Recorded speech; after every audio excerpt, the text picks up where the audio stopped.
All right, there we go. So I linked it to everywhere than I normally do. Let me pull up the Restream chat there. All right, then I threw up a test message and it worked. Life is good. Yes, hello. I'm ZagZYZ. Welcome to my live editing stream. We do this just about every morning. And we're currently on chapter 11 of, I think, 13 of this. Let's see what our progress is like today. But I know that the last 2 or 3 chapters of this guy are maybe a little bit weaker than some of the others. Because honestly, like, I didn't have a lot of gas in the tank to finish this one. What do we got here? I see Restream and me. So we might be the only ones watching this, you and I. But that's fine by me.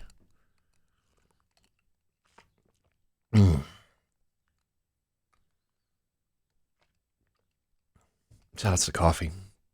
One of the only things that makes life worth living. All right, let's find out what today holds here. So we've got, the 8 of Cups. And we've got the King of Coins. And then we've got the Knight of Cups. It's kind of an interesting spread right here. It's about 2 separate people. Generally, these are warnings or advisories about things today. So what we have here is a man going off in search of a love that he can't find, even though he has a happy marriage or a happy relationship or a happy position in his social group. There's something missing, and he goes off in search of it there. This cup has come up a couple of times during this read.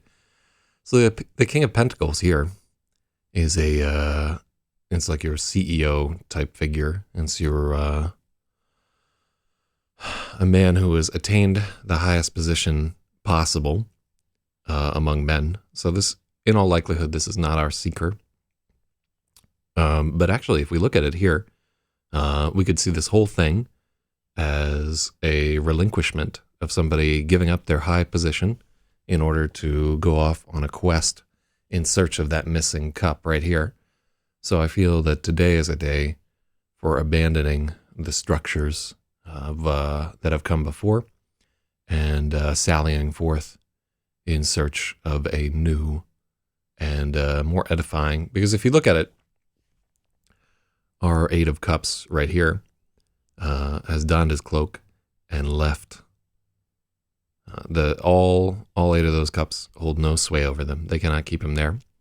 But if we look at our Knight of Cups, the chalice is forefront in his vision. Nothing else is important to him.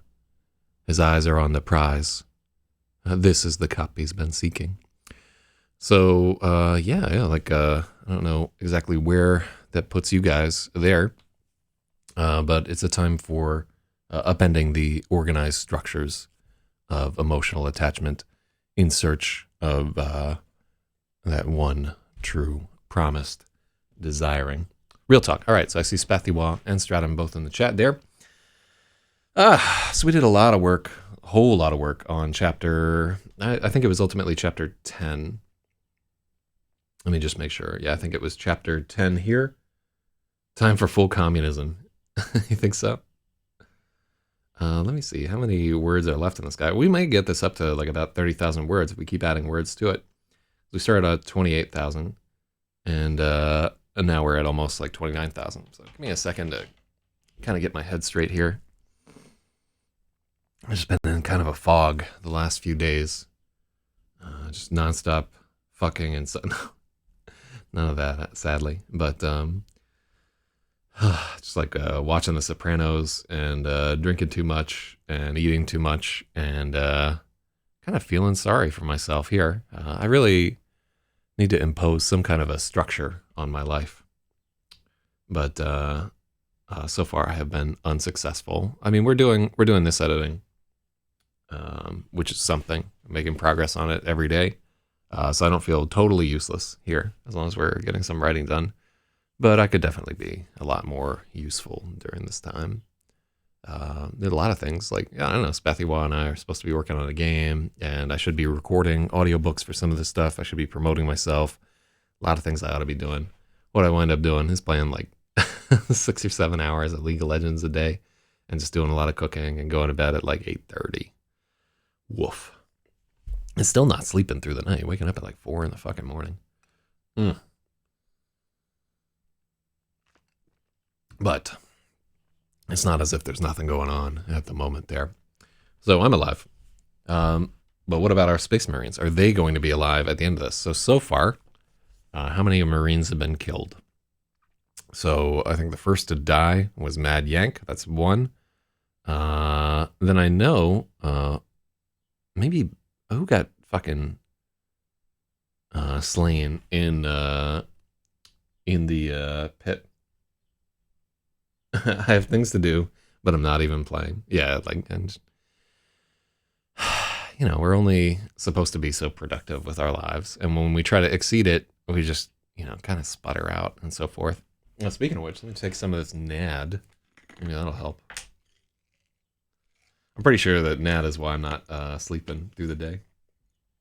NASA got me working, and then we got too much exposition. Actually, a friend of mine, that's their username on OkCupid. Too much exposition.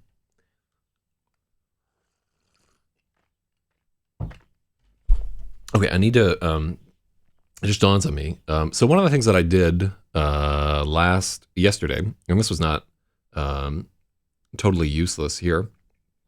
I went through and I wrote up what the helmet herald of each of the Marines is going to be. Even the ones where it doesn't say it in the story, like Sambone, it doesn't talk about what's on his helmet. But I made a legend of all 23 of these Marines, and what is on the back of their helmet and so forth. And the idea is I'm going to try and get a tattoo artist on Fiverr to sketch 13 or 12 or however many of these we need, different sort of helmet heralds for these things. And then they will be at the start of each chapter in the printed book. So I would dig that one right there. Seasoned Benny, drawing the sword in a stone. Okay, so I think chapter 9 is where a Marine dies. And I want to make sure it's not Filthy, because Filthy... Okay, so Yank definitely bites it right there. Gunny out first. Okay, so who takes the... somebody takes a jab to save member. Right there. Sambone's going to do it, or he's not.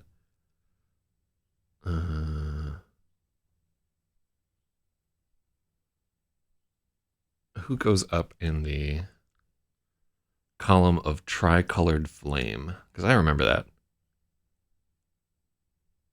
Oh, yeah, so we put this... so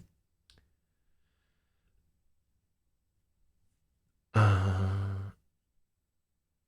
think we renamed this guy to Bickles.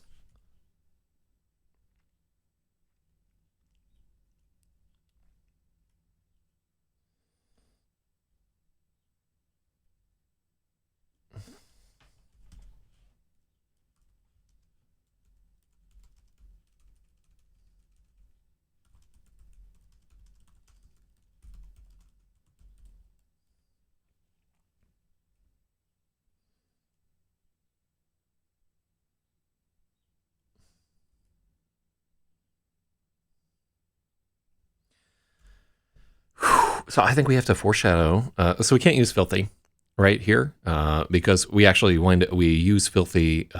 He's the torch man for the mission, and he gets used later. So I'm glad that we actually checked back on this. I had an idea that we had fucked something up here. So Bickles needs to be foreshadowed somewhere else so that their sacrifice is meaningful.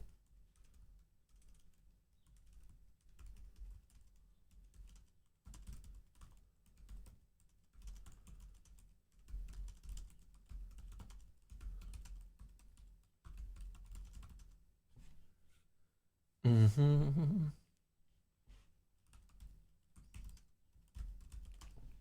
All right, so hopefully I can find a place to do that before the end of this session. Like it'll come to mind right there. So Superhero says, "Can I have a pre-finalized copy?" I haven't put any of this on my website or anything yet. I think I'm just gonna do it all at one go because it's only gonna take like 2 or 3 more days tops. Uh, so yeah, when it's done, we'll put it out there. But yeah, we'll put it out as an EPUB first, and then I'll throw it on Amazon, and it'll be available there. We still got to get this guy edited. God, it's gonna cost like $300 or $400 to get an editor to run through these 30,000 words.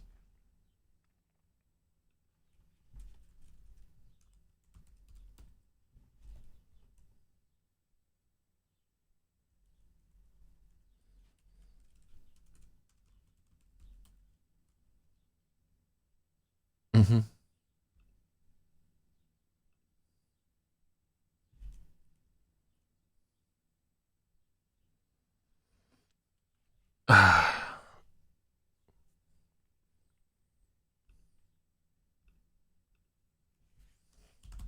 mm, yeah, I'm not happy with just flinging a character into there, but we do need Filthy later on there. Trump bucks to pay for it. Trump is not sending me any fucking Trump bucks, so yeah, I'm not too jazzed about that. I'm not getting that money. Fucking. All right, where can we establish Bickles a little bit earlier in the story? Mm-hmm.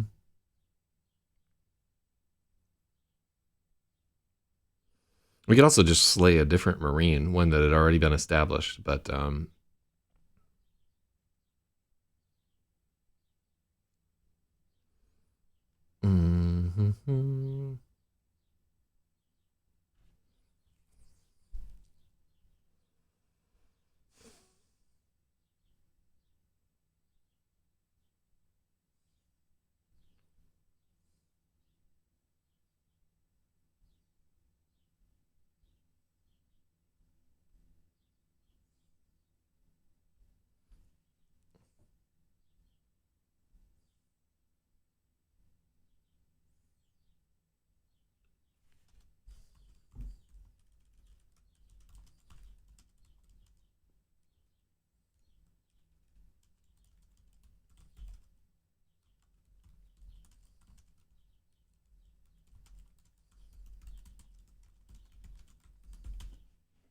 Slay the one who has the least backstory in the early pages. Well, Bickles,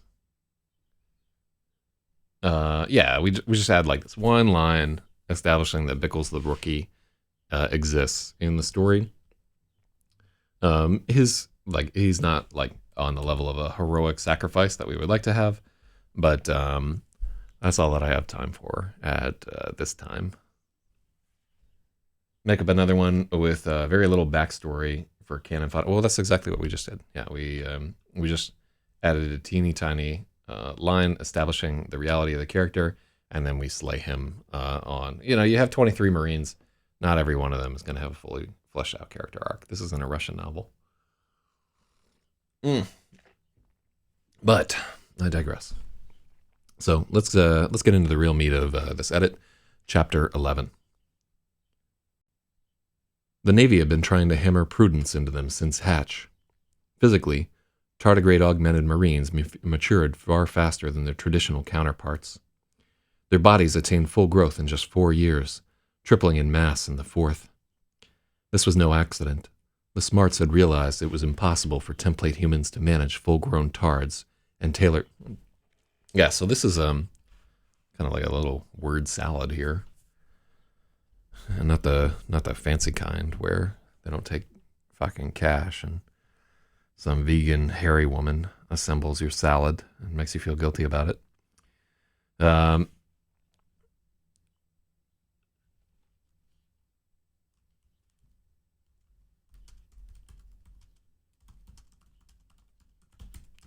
The Navy had been trying to hammer prudence into Gunny's platoon since they hatched. Physically, tardigrade augmented Marines matured far faster than their traditional counterparts. Their bodies, let's see.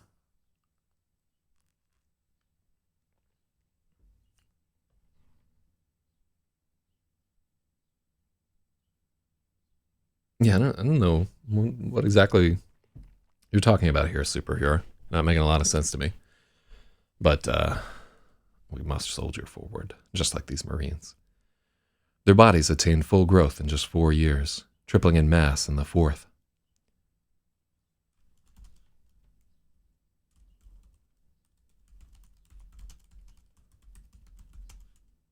Let's see.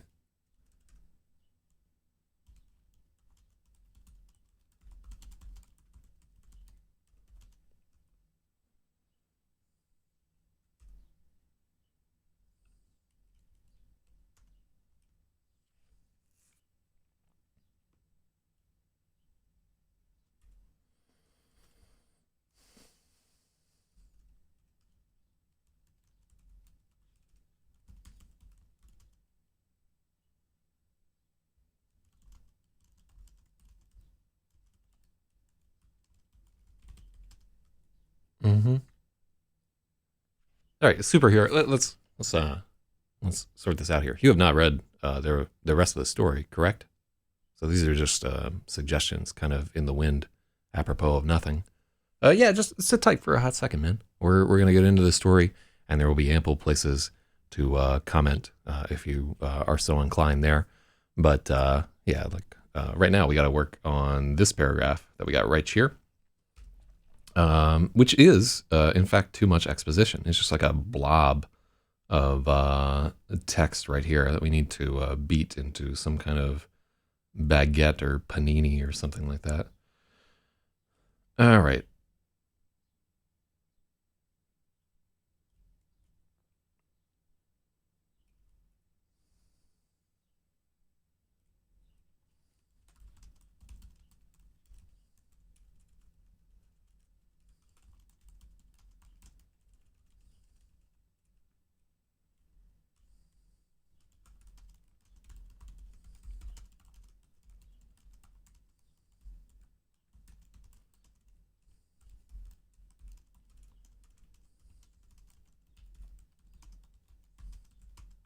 Mm-hmm.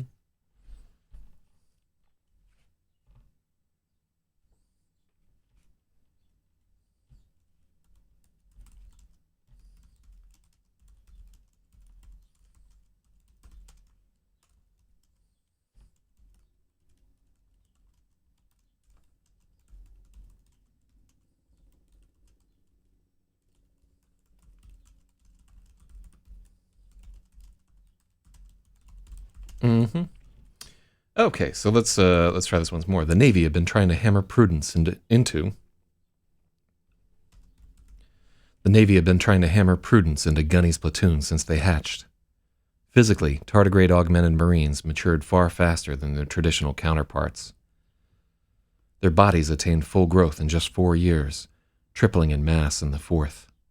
This was intentional. The smarts had realized it was impossible for a template human to physically control a full-grown tard. So do we get across like basically like these guys are, they keep them small and manageable until year 4, and that's when they go guerrilla mode. Uh,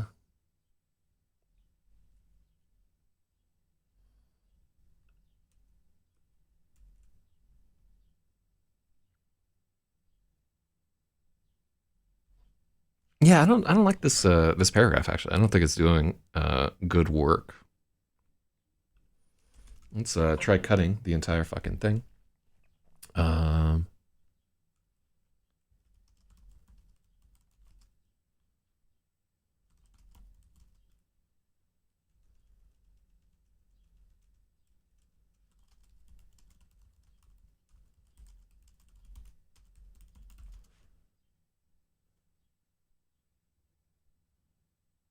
yeah, template Feeman.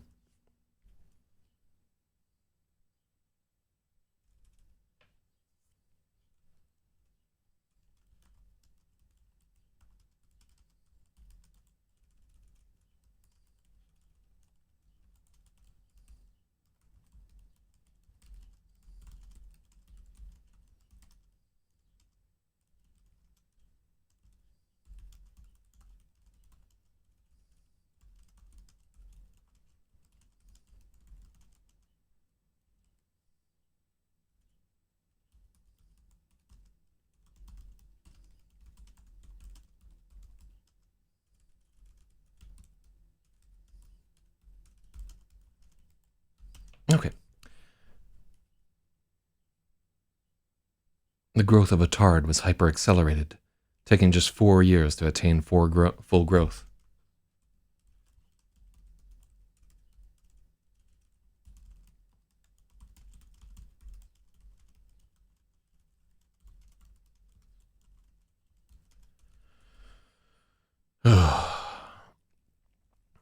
The growth of a tard was hyper-accelerated, taking just 4 years to attain full growth.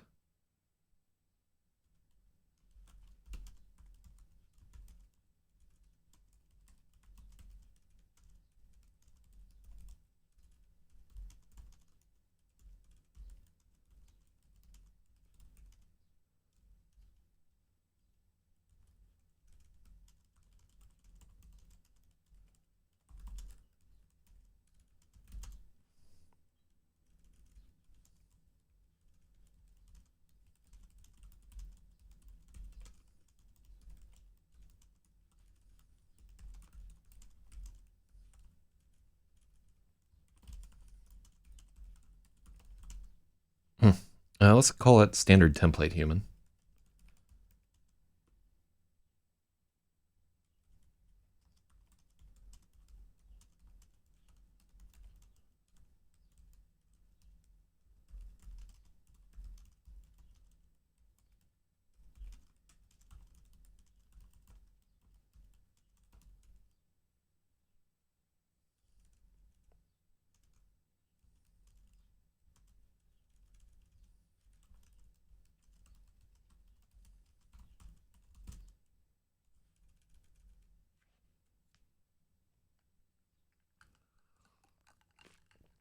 Okay. Let's see. The Navy had been trying to hammer Prudence into Gunny's platoon since the day they hatched.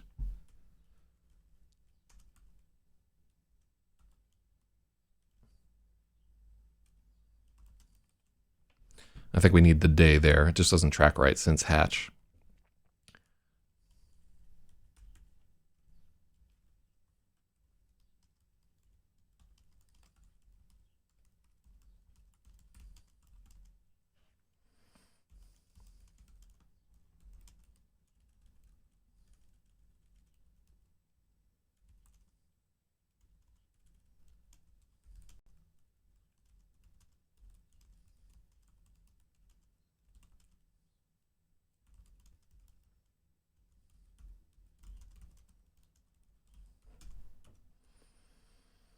Mm-hmm.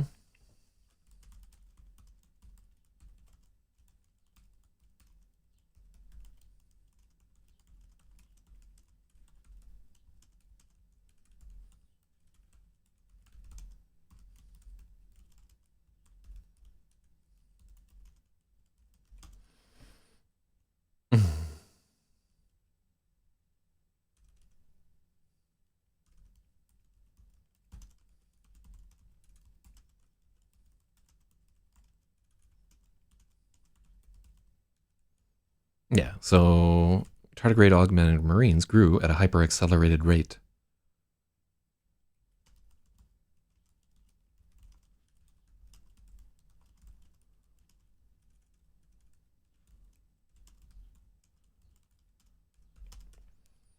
Let's say physical maturity right here.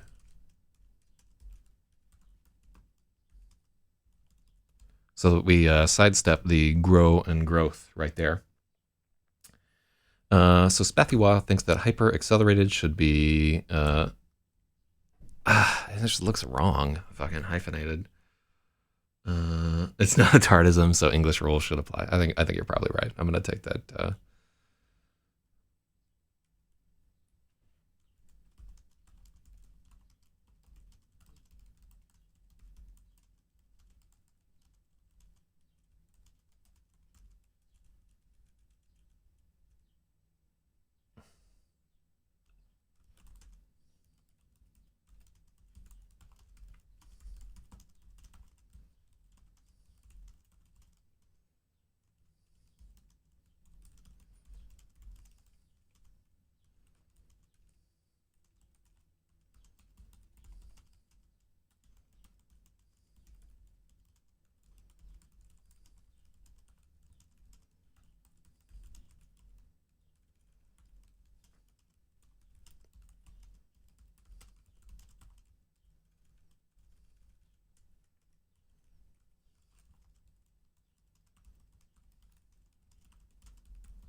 Oh, yeah. So that's a suggestion.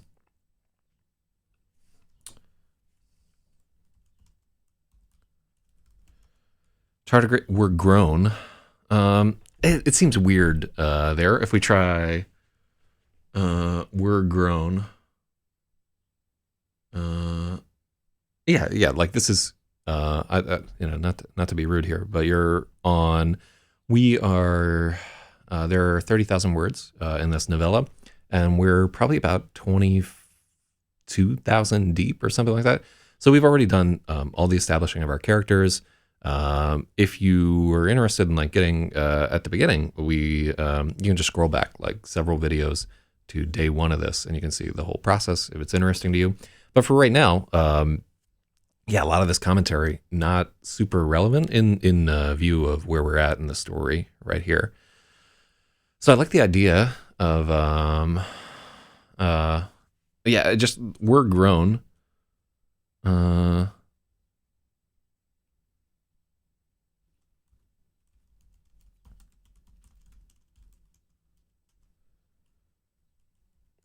we're designed to grow at a hyper accelerated rate, attaining physical maturity in just 4 years.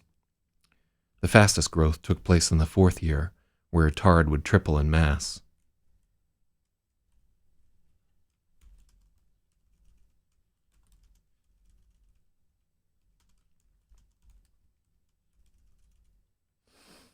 Mm-hmm.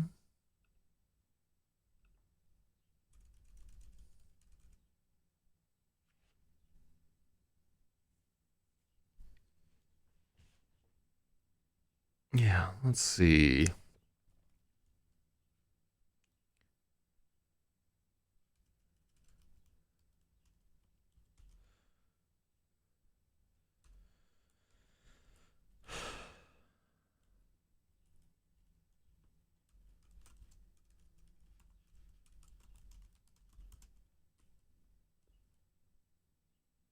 Mm-hmm.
Mm-hmm. Okay, this is by design. A standard template human could not hope to physically control a full-grown Tard.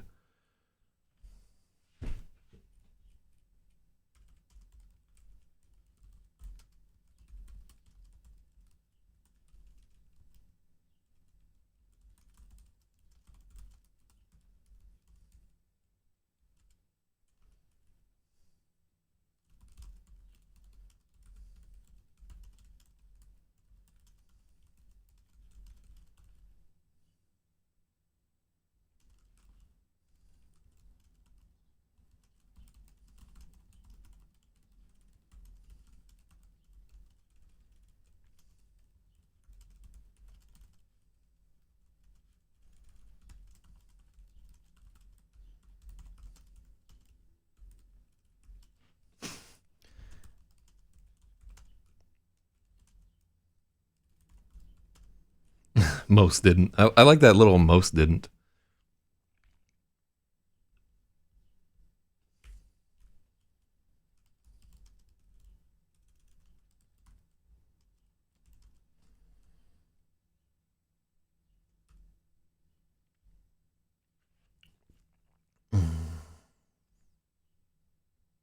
Let's see. Yep, that is indeed correct. The apostrophe was in the wrong space. Okay, let's try this new paragraph. The Navy had been trying to hammer prudence into Gunny's platoon since the day they hatched. Tardigrade augmented Marines grew at a hyper-accelerated rate, attaining physical maturity in just 4 years. The fastest growth took place in year 4, where a Tard would triple in mass.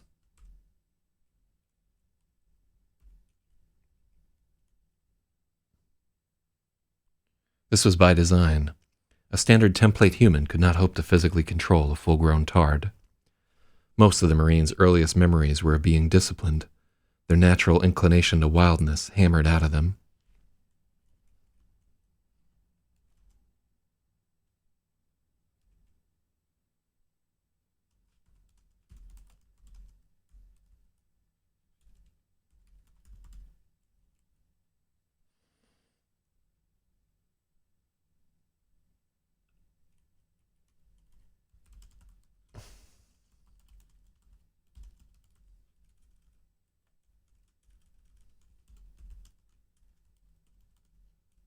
Oh, God. I should just reboot this computer, man. It's been a hot second right here. So I really like the reason why this paragraph is in the story. This is not the first time we've used the hatch thing. It actually pops up, I think, 2 other places in the narrative. So it's not something that I would just drop here. If this was the first time we were mentioning it, we would be like a little bit more specific. But it's definitely takes place in the story other places. We refer to the fact that these are artificial creations. They're not born. They are definitely hatched, though not necessarily from eggs.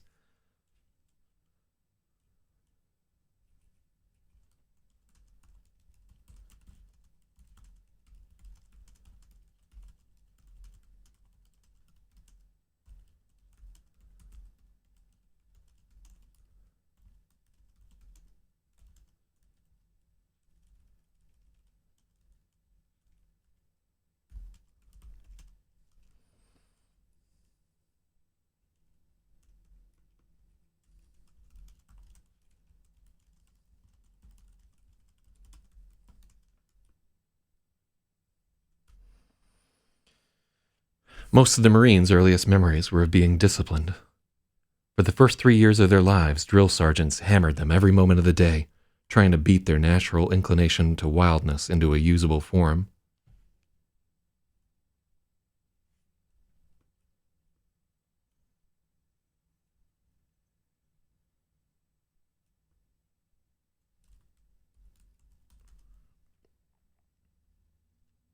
Mm-hmm.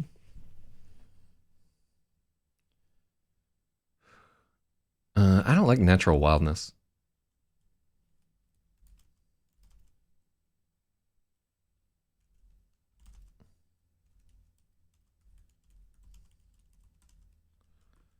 Trying to beat their wild and volatile their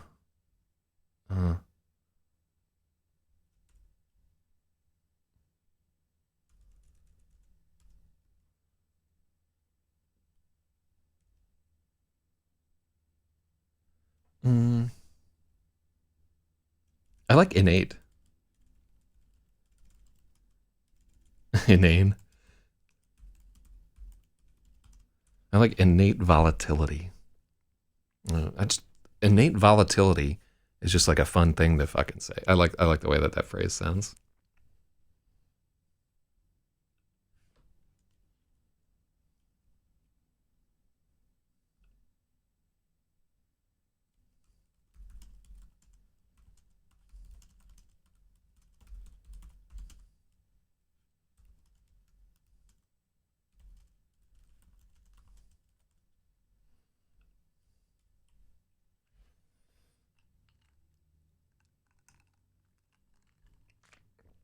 Mm.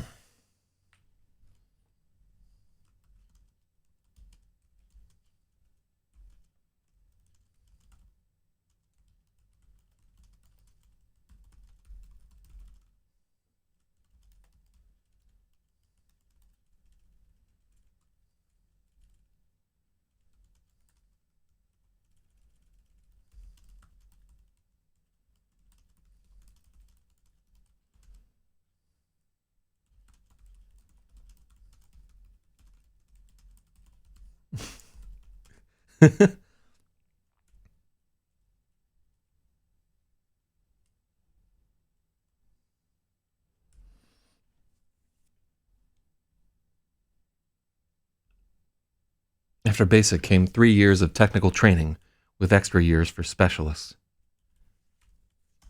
Pilots, stickmen, bangos, gunnies, and members took even longer.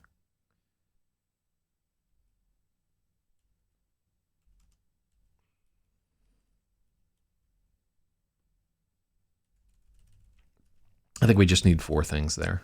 Pilots, stickmen, gunnies, and member took even longer.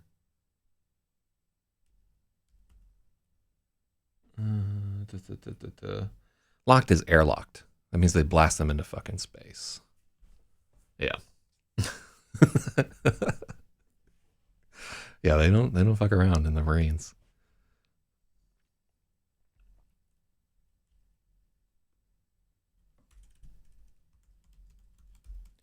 In all those years of continual training, there was one constant that was repeated in every lesson, shouted at them every single day of their short lives.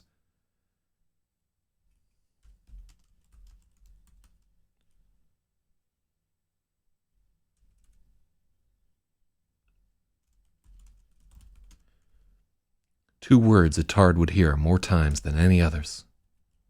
Slow down. Walk, don't run. Listen, don't shout. Be patient, don't punch. Haste will get you wasted. For years, the Navy ground on them unrelentingly. Those who did not comply were openly culled. Every tard had seen at least one of his broodmates get airlocked before he was a year old. The drill sergeants made them watch. No one ever forget. No one ever forgot. The camera zoomed in perfect focus as their brothers convulsed and boiled away. All the ones who couldn't stop running, couldn't stop fighting, couldn't listen, they were all fed into the void. Joining them were the ones too stupid to train, who couldn't take the radiation or the constant pounding, the ones who mutated, the ones who were defiant. They were all gone, and the Marines of the 37th Platoon were what was left. Once you were in a whale, it all made sense.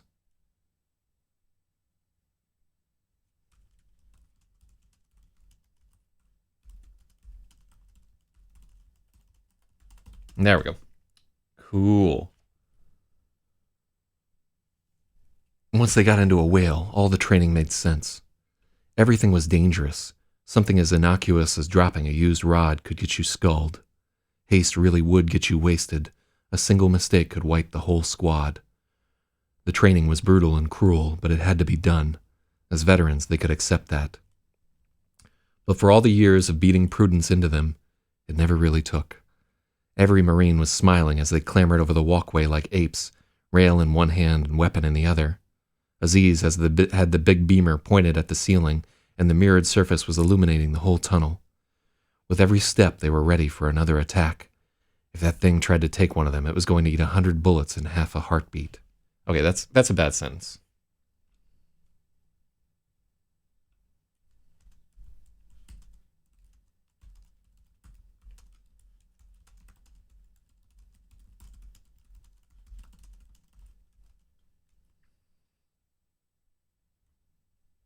Mm-hmm.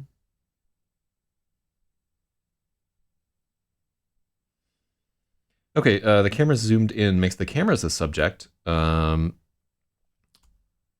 is actually good feedback. All right.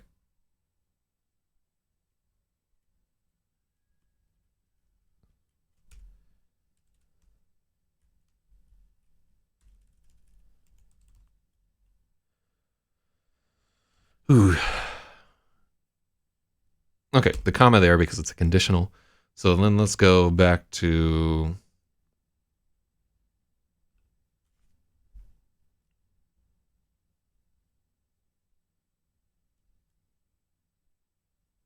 Oh, that's hard to... I understand...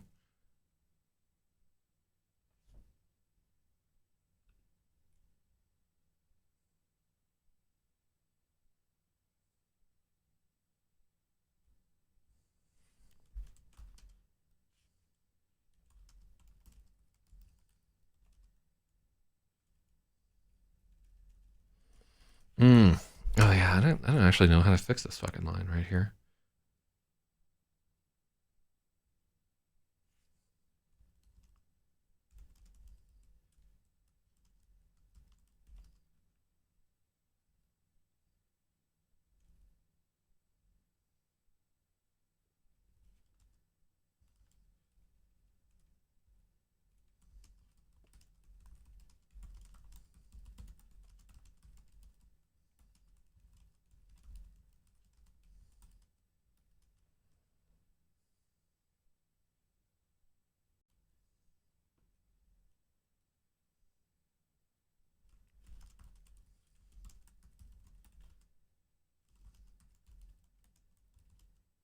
No, it doesn't fix it.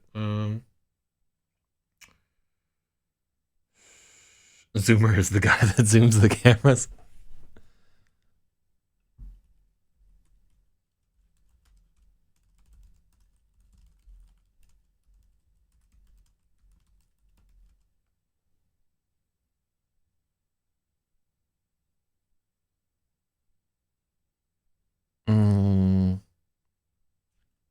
Hold on, let's go back to our original line right here, because I'm just making this worse.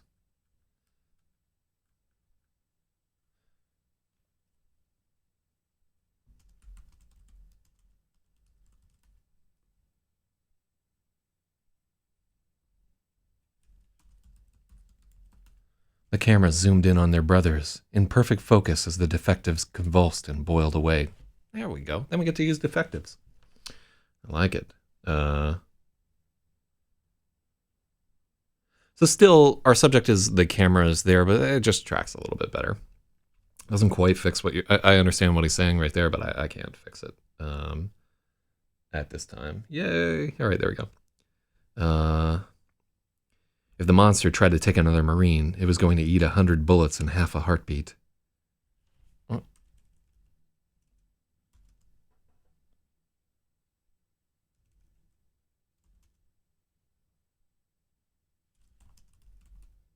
The blink of an eye is cliche, and a heartbeat is also cliche. I like millisecond right there. They would have to be pretty fucking badass to fire 100 bullets in a millisecond, but they could probably do it in like a centisecond. Farming tards and still having defects.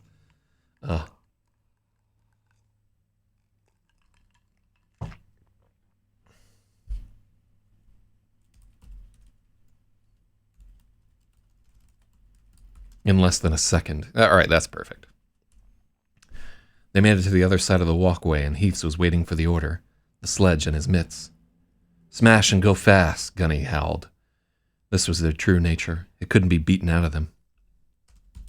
I like it. I like that we didn't use nature earlier, right now, so now we're free to use nature. This was their true nature. It couldn't be beaten out of them. No more careful readings. Their stickman was gone. Heaths was wailing on the disc with the sledge. Loud bell-like notes reverberated up the shining corridor. When he stopped, the vibrations went on for longer than they should, ringing through their feet and humming in their bones. A low and ominous drone had begun to come through the door, but there was no progress breaking through it. Gunny fought the urge to take the hammer out of Heath's hands and show him how it was done. His blood was up.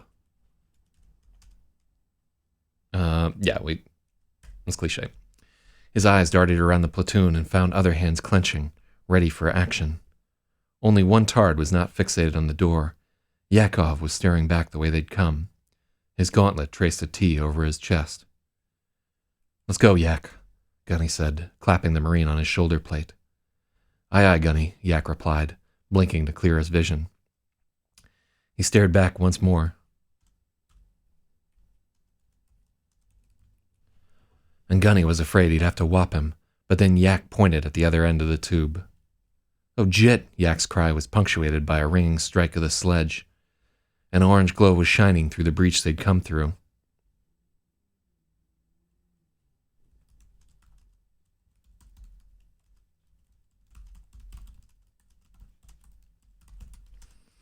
An orange glow was shining from the teardrop, getting brighter as they watched. Fire, Gunny bellowed, loud enough to send a jolt through the entire platoon. Heaths, we need that door open. Choppa the Axeman had joined Heath. The two of them were railing on the door, but this disc was made of some brassy material that would not give. She won't go, Gunny. Blow it. Bango. Go.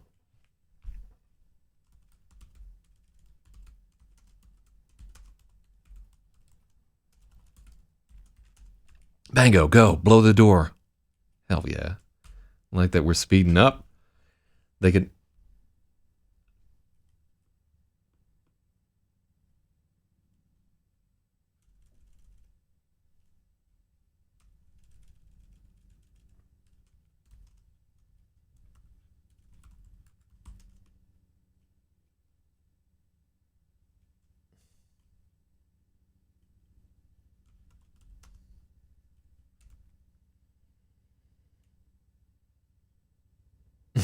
Shinning. An orange glow was shining from the teardrop, getting brighter as they watched. Yeah, where's fucking Shinning?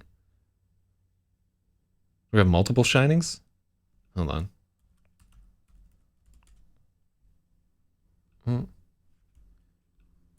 Cool. Not only that, but also the orange glow shouldn't even be shining. It should be like glowing or something like that. So that's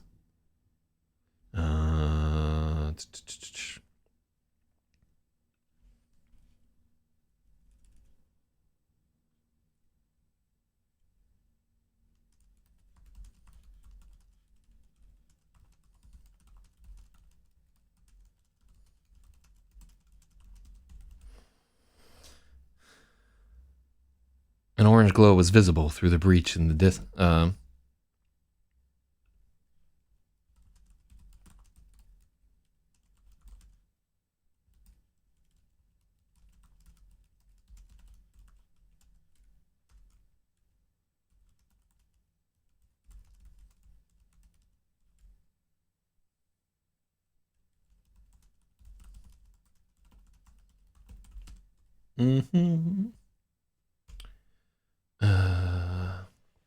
It grew brighter as they watched.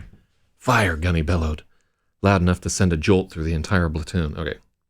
She won't go, Gunny. Bango, blow the door. Hot air wheezed through the breach at the other end of the tunnel, like a punctured lung.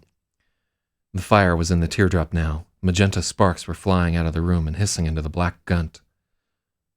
One small mercy, the fluid didn't ignite. Black don't burn. Maybe the fire won't come through. Might burn through that plug shaft and we can get out.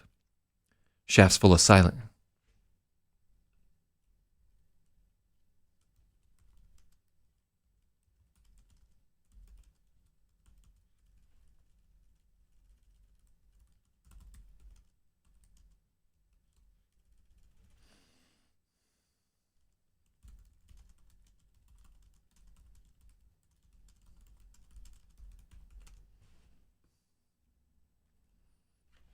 Black don't burn.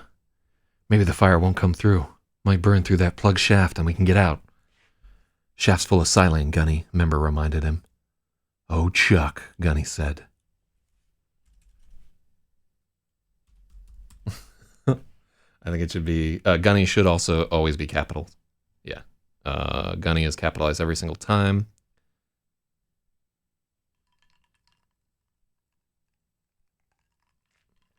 Yeah, because it's both this guy's name and it's an abbreviation of his title of Gunnery Sergeant. So it would always be capitalized. Yep. Ready to pop, Gunny. Bango had the charges rigged in a ring around the door. The bulb timer was in his hand, ready for Gunny's order. Masks on. Form up to the center of the walkway. It's going to spray debris. Watch out for the monster that got sticky. The Marines flipped up their blast shields.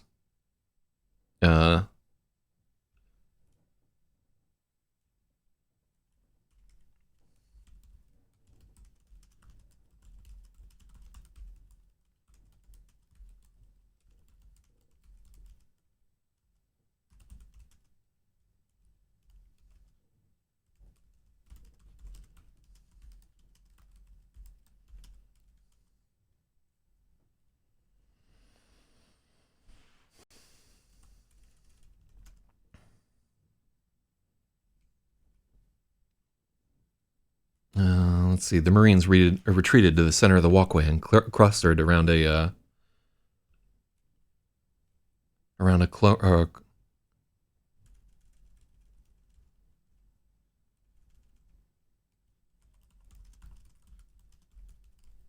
we'll call it a chrome pillar here, because I think it's distracting from the action to call it a uvula, even though it's established a little bit earlier. The Marines retreated to the center of the walkway and clustered behind the chrome pillar, flipping up their blast shields. Ahead of them, the fire was raging. There was a deep thump from the teardrop.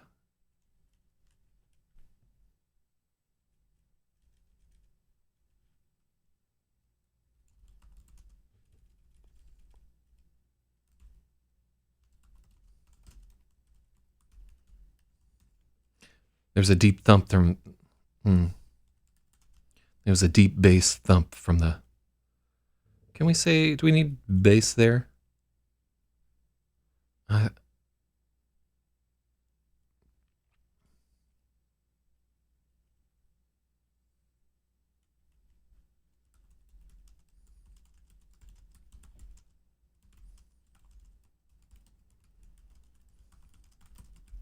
Yeah, I like something had blown a little bit better.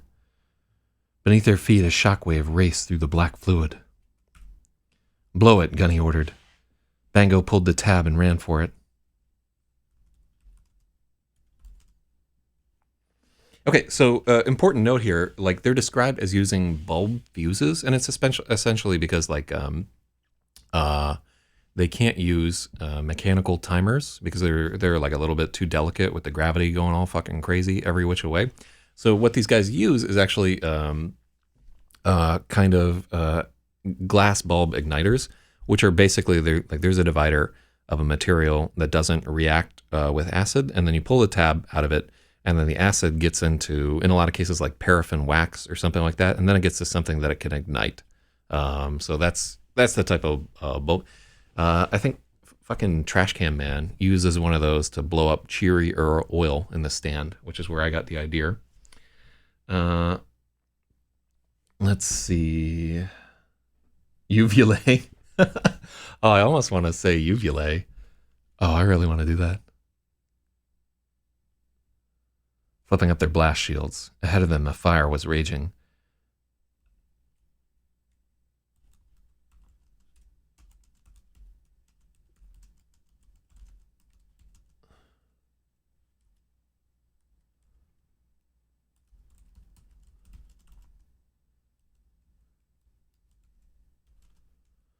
And a thump like a giant drum's sounded from the teardrop. Something had blown. Beneath their feet, a shockwave raced through the black fluid. Blow it, Gunny ordered. Bango pulled the bulb's tab and ran for it. There was a lot of variance in bulb fuses.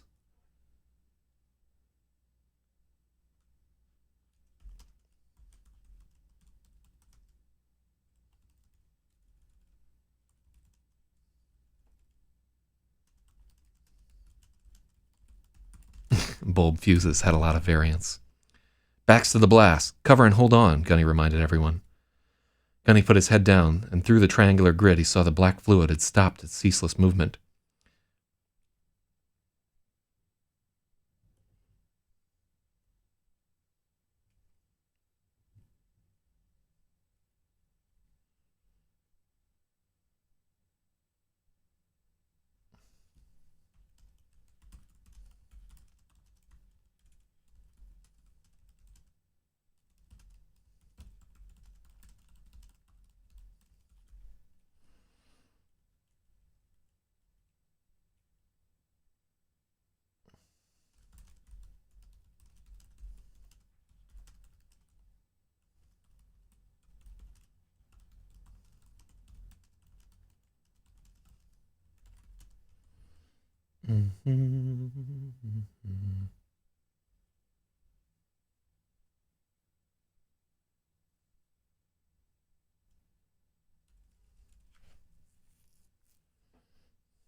Bulb fuses had a lot of variance. It was best to get away fast. I like that. I like that a little bit better than I see where we're saying that they're unpredictable. Um,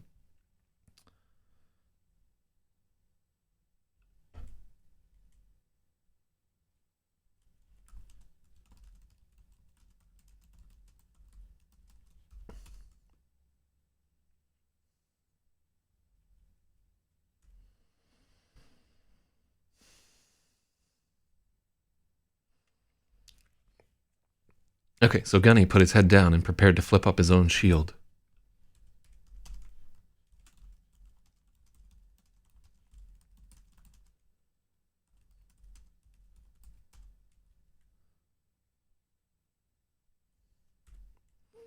Through the grid, he noticed the black fluid had stopped its ceaseless movement. A hard skin, like a sheen of ice, had formed on the surface. The shock wave left crescents radiating out.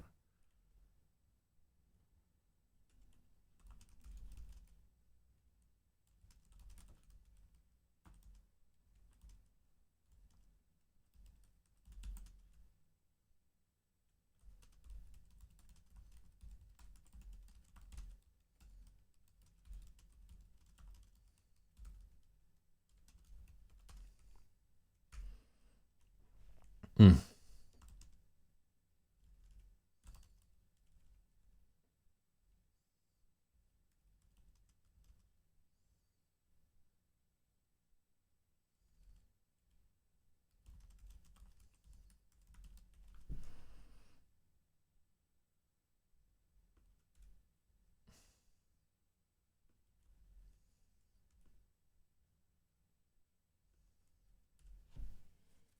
Okay. At the edge of one of the crescents, Gunny saw a hint of something dark and eel-like probing from beneath. A shudder began between his shoulders. He hated snakes. Gunny hated snakes. His hand was on his sidearm when the door charge exploded behind them, like a huge hand had whopped the whole platoon at once. Gunny's ears rang as he rose to his feet, pistol in hand, shaking his head to try and clear the shell shock. Now the whole surface of the tunnel was...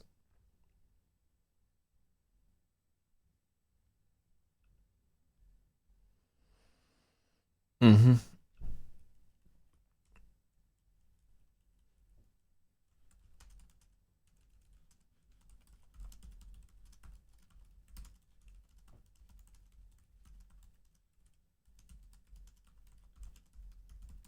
He hadn't gotten his shield up. He was lucky his visor hadn't popped. Now the whole surface of the tunnel was rigid. Gunny could see spiky protrusions where the second shock wave met the echo of the first. Bits of blasted disc littered the surface. Gunny scanned for the eel thing, but he didn't see it. So we're actually going to do this in the book right here, but you can see that ready check is in subscript, just to indicate that they can't hear a fucking thing. Oh, well, let's look.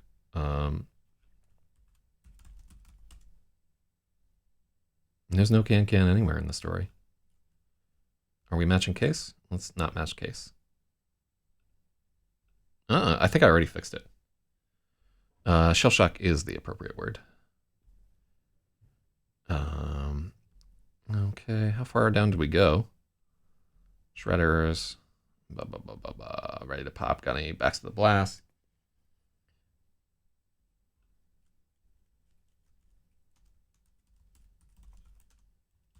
I like the sound of at a crescent's edge.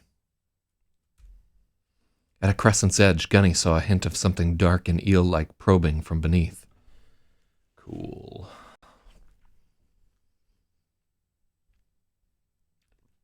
He hadn't gotten his shield up. He was lucky his visor hadn't popped. Gunny needs to be capitalized. There we go.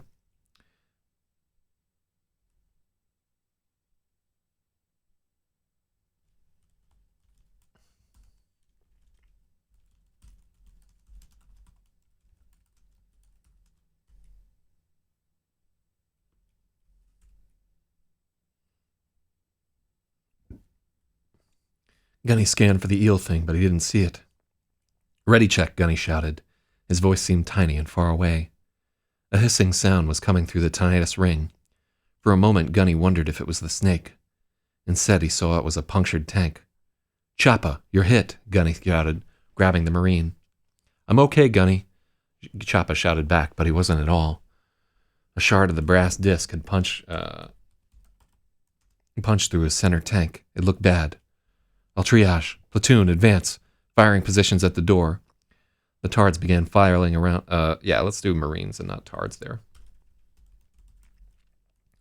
The Marines. Let's do Marines and not Marinus. The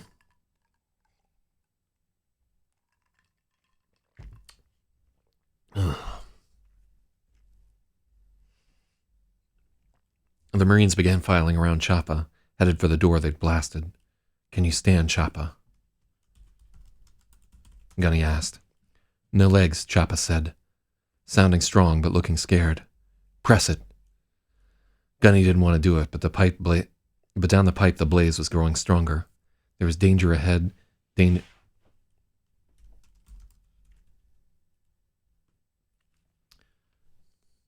Gunny didn't want to do it, but down the pipe the blaze was growing stronger.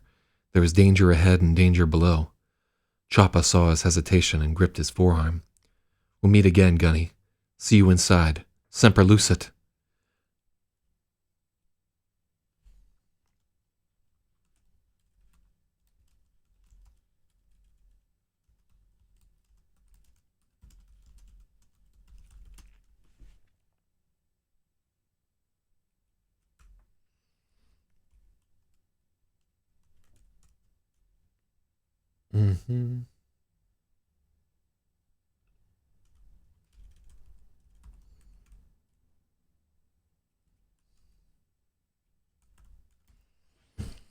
How's that track? Gunny didn't want to do it, but down the pipe the blaze was growing stronger. There was danger below and danger ahead. That's cool because that makes like a triangle, right? Down the pipe, danger below, danger ahead, the way that they're trying to go. I like it. Rather than like sort of zipping back and forth. Choppa saw his hesitation and gripped Gunny's forearm.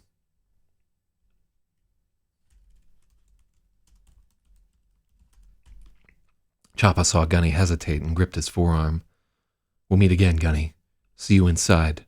Semper Lucet." Choppa held his axe out to Gunny.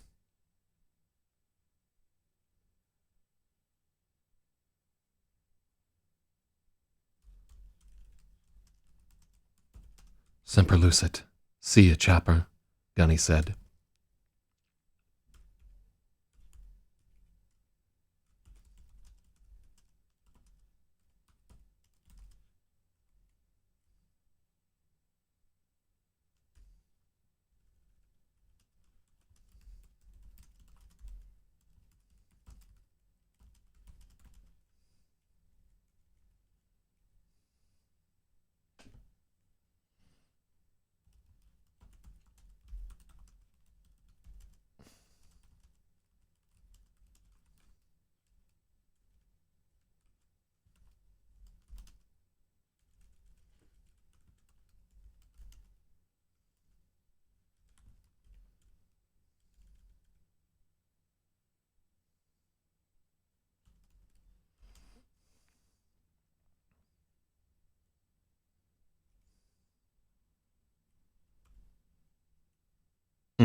Gunny took the axe.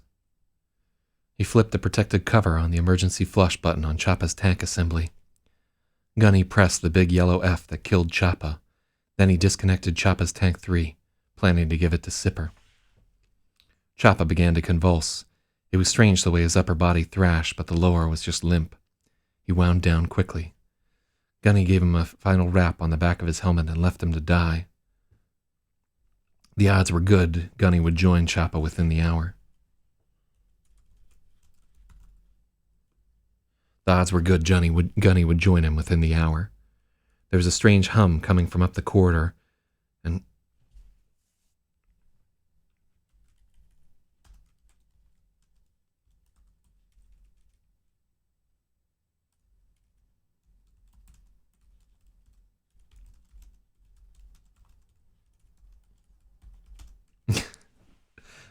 oh yeah, we are absolutely.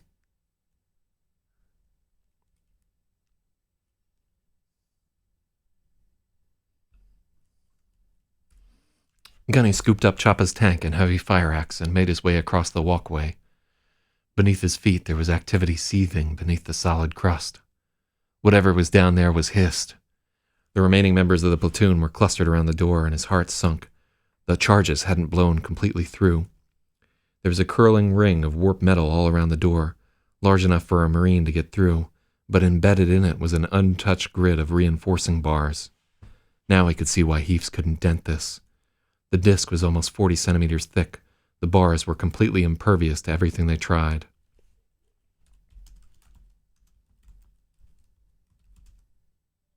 The reinforcing bars were completely impervious to everything they tried.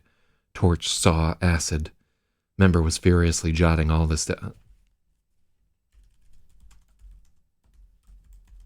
Member was furiously jotting it all down in the rudder.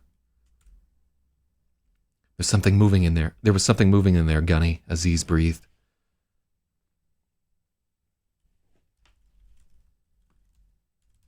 Aziz cried, beaming his light around the enormous chamber.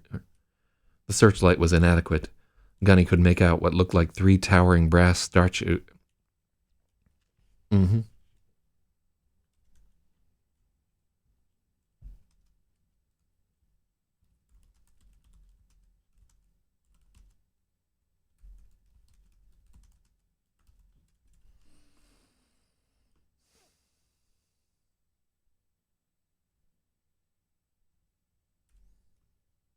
Gunny could make out what looked like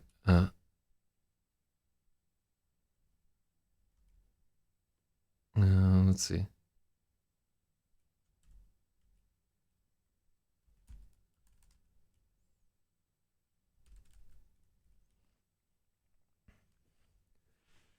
Gunny could make out a towering brass statue of a 3-armed starfish reaching for the ceiling. At the end of each tapering limb it forked into 3 more, and then at the end of each were 3 finger-like structures.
So this is just a shout out. This is just for Stratum right there. The weird ringing sound was.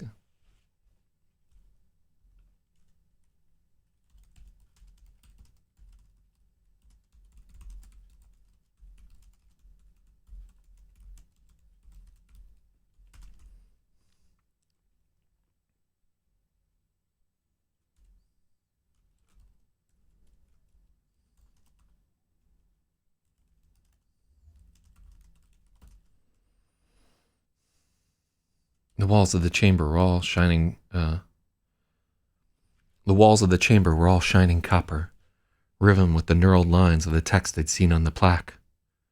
Looks religious, Bonzo said.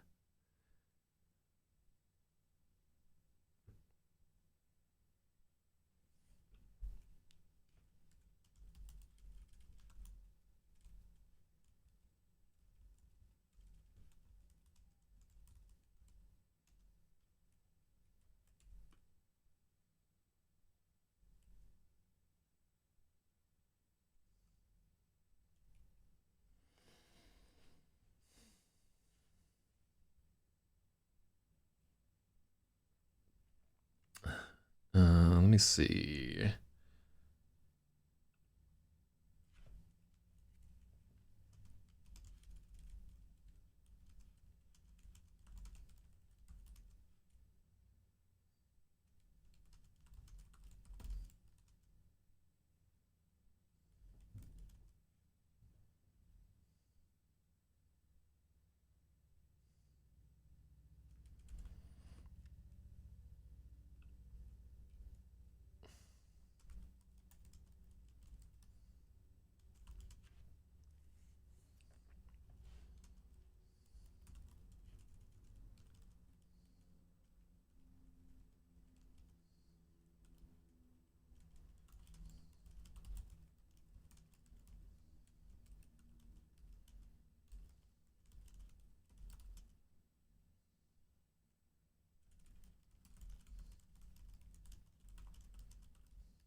Okay.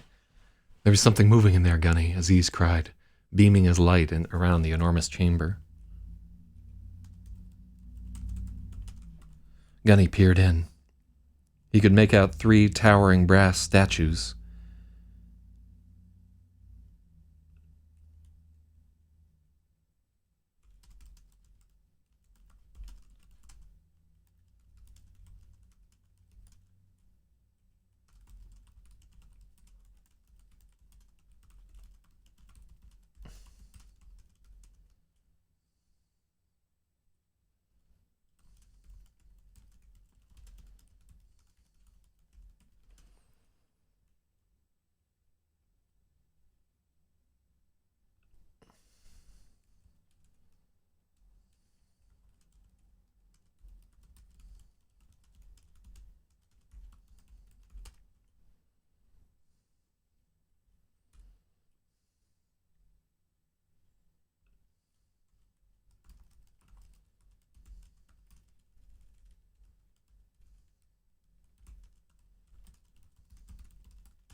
Okay, so this is where we're getting into the whole deal. So Gunny peered in. He could make out 3 towering brass statues of starfish. They stood on 2 arms, and their third was raised high. The trio leaned together to form a pyramid. Each tapering arm forked into 3 more, and each subarm had 3 fingers. The statue made an eerie, ringing sound like a polyphonic tuning fork. The walls of the chamber were all shining copper, riven with the knurled lines of the text.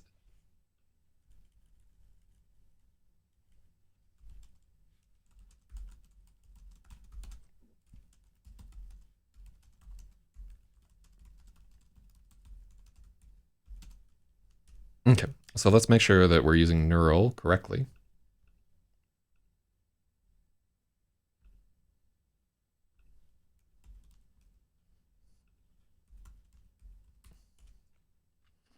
So knurl, having small ridges on the surface, edge surface, milled, having knurls or knots, gnarled. Perfect. That's the word that we want. Looks religious, Bonzo said. Ain't there supposed to be 3 of that carpenter guy? Yeah, except one's a haint. Father, son, and ghost. None of them got 3 arms, Lefty judged, his lower lip sliding from side to side as he considered it. A ghost could have... A ghost could have 3 arms. Oh, yeah, there's 2 coulds.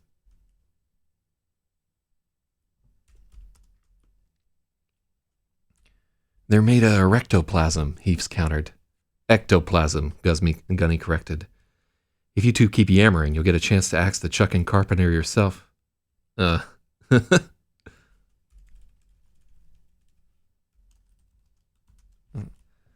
you 2 keep yammering, you'll get a chance to see the carpenter yourselves. What was in there? More often called a tetrahedron. We actually looked into tetrahedron earlier when we were talking about the points of the glass tubes. So that's a good one right there. Yeah, except one's a haint.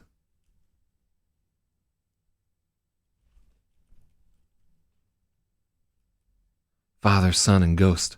None of them got 3 arms, Lefty judged, his lower lip sliding from side to side as he considered it. A ghost could have 3 arms. They're made of erectoplasm.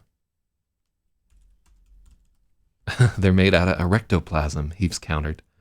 Ectoplasm, Gunny corrected. If you two keep yammering, you'll get a chance to see the carpenter yourselves. What was in there? Seen a bunch of shadows moving weird, kind of cartwheeling. Looked like a bunch of snakes tied together. They melted away when we was looking. It was spooky.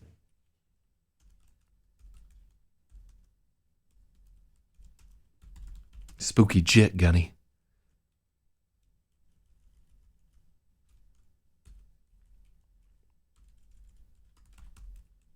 Chuck, I hate snakes.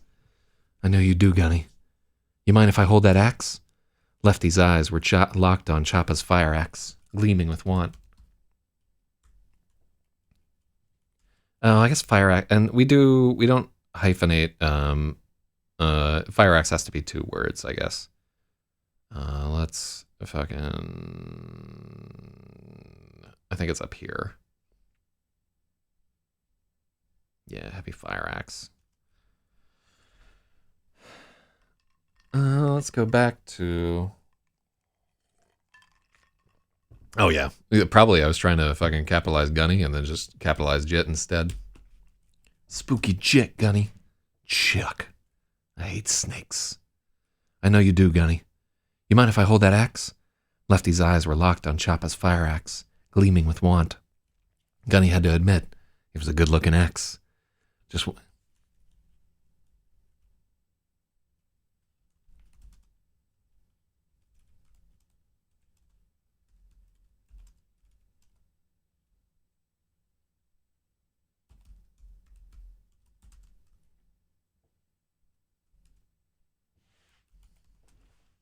A solid drop-forged slab of the absolute toughest alloy the Humies could make. It had taken LT Genie a lot of time to figure out how to inscribe it for Choppa. Along the cheek of the axe, it read, Mighty Sis. Okay, proofreaders are going to add a whole bunch of hyphens and commas. Aziz seemed to be more articulate than these guys. Let's take a look at what Aziz says earlier.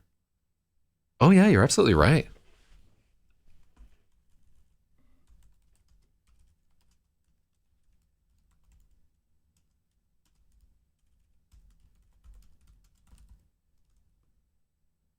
Was something moving in there, Gunny?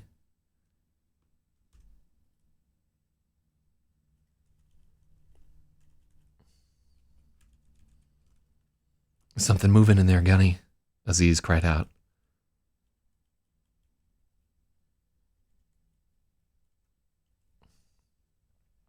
Okay, cool. Yeah, that's a really good catch right there.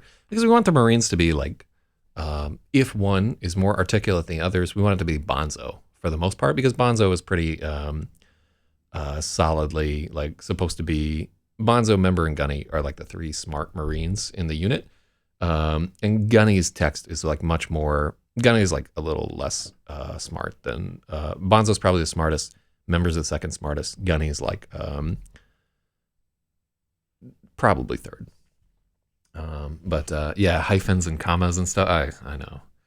Actually, so I'll do a proofreading pass in Microsoft Word because Microsoft Word's grammar checker is much better than the one in Pages. Although maybe I have grammar checking turned off. Okay, so I'll give you guys like 10 or 15 seconds. Who gets the joke on the name of the axe? Mighty Sis.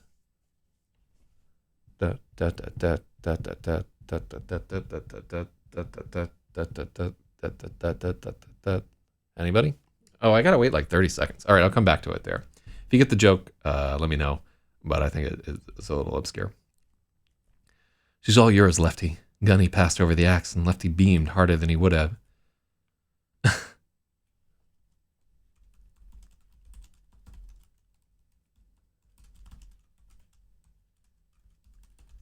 Oh, you don't have it?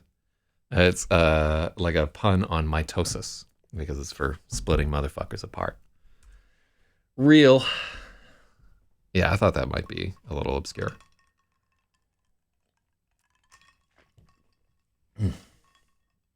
Because what he's really doing with the axe is chopping up cells. Hell yeah. Noise.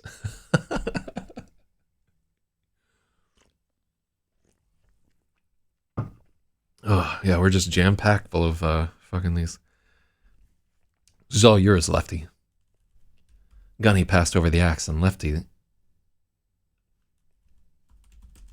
beamed like he'd been awarded the Navy Cross.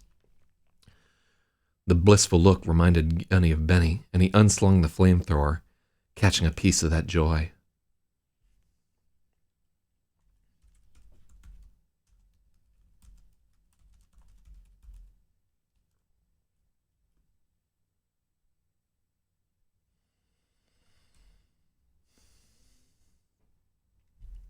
Gunny looked down the pipe. The orange glow from the teardrop room was growing brighter all the time, like a sunrise in a movie. It was time. Platoon! Telephone formation. Gunny trumped with member Bonzo and Lefty, and each of them trunked with the Marine at their left. Soon they were ready.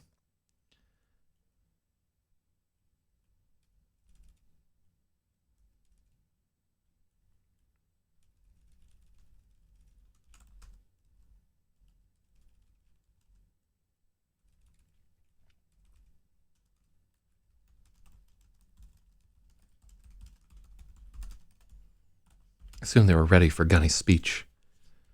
Boys, we've truly done it this time. There's bars at our back, fire at the fore, and we're sitting here on top of a giant toilet pipe full of monster snakes. Yep, it's Thursday, Bonzo cracked, and the whole unit guffawed. Gunny let the laughter die before he went on. I couldn't tell you this before because your heads would get too swole to fit through the hammer holes. But you Marines are real ones. The 37th is the best platoon I ever led. It's been an honor. If there is another side, I hope I see you all there. Even you, Heafs. There was another round of laughter, chased with notes of melancholy. Little sniffles caught in the line of... little sniffles. Caught in the trunk line. Yeah, caught in the trunk line. Gunny could see a tear shake loose from Lefty's eye as his bottom lip worked furiously from side to side. All right, enough blogging. I got just one question for you. How'd you like to get a hold of that chucker that ate Sticky? It wasn't even a question. The unit was roaring with approval. Let's go fishing, Gunny grinned. He unslung the flamethrower. Oh, he had already unslung the flamethrower. All right, well, we need to fix that.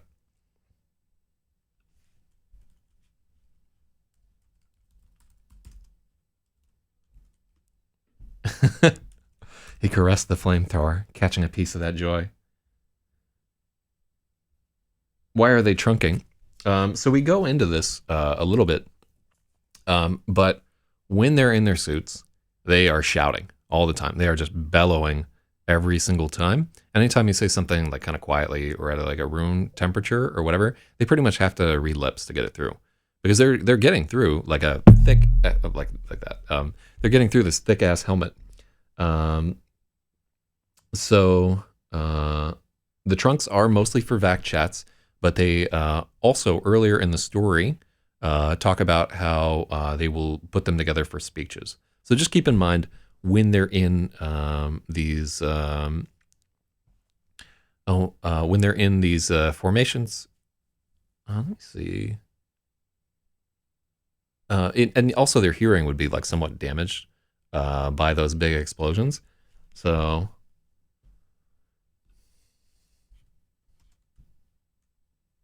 no, but this is a good spot.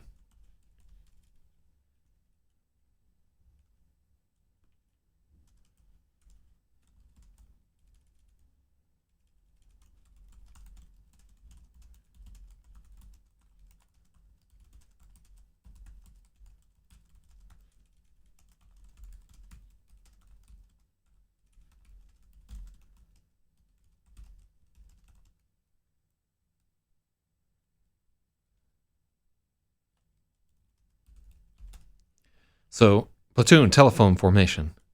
Gunny wanted to be sure that anyone whose hearing had been damaged in the blast could hear him over the ringing from the statue room.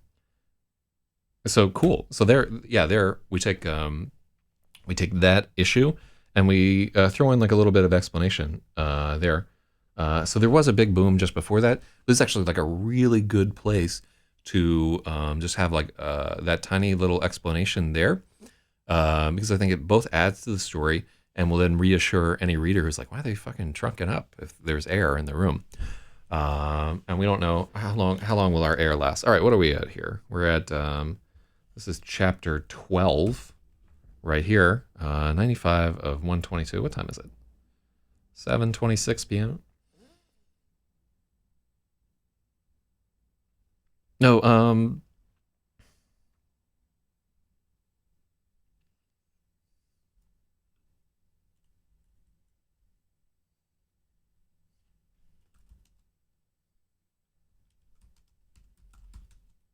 she'd etched mighty sis.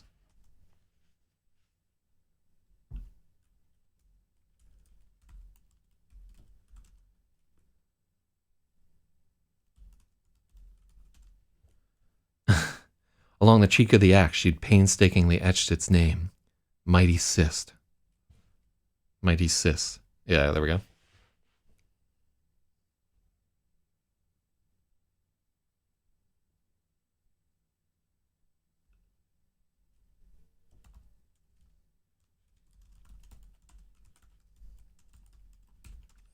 How to inscribe it the way Choppa wanted. Along the cheek of the axe, she'd painstakingly etched its name, Mighty Sis. That is like, that's a solid improvement there. Okay, so we're chapter 12 right here. And I don't want to rush through our chapters. I want to be fresh for both chapter 12 and chapter 13. So I'm going to say that it's going to take us 2 more days to finish editing this. We do not have to, I think we can complete this thing within a couple of days here. All right, so good job here. Yeah, welcome to Superhero. Sorry to be like a little prickly at the beginning there, but just when we're easing into the writing and everything, it's easy to get frustrated. But yeah, some good edits from you, good edits from everybody here. Thank you so much for like watching this and being a part of it. I'm really enjoying what's going on with these SPACETARDS. I like that the action's picking up. Chapter 12, all action, all the time. And then I think we have one more chapter after that. So we'll see what becomes of these TARDs. How many of them will make it out? Will any of them make it out? Do I just kill them all off? It's anybody's fucking guess. Will they get to fight the starfish? Is there some other snake fucking thing down there? Everybody's wondering the same thing. All right. So thank you all for being a part of this. Love this editing. And have a good fucking day, everybody.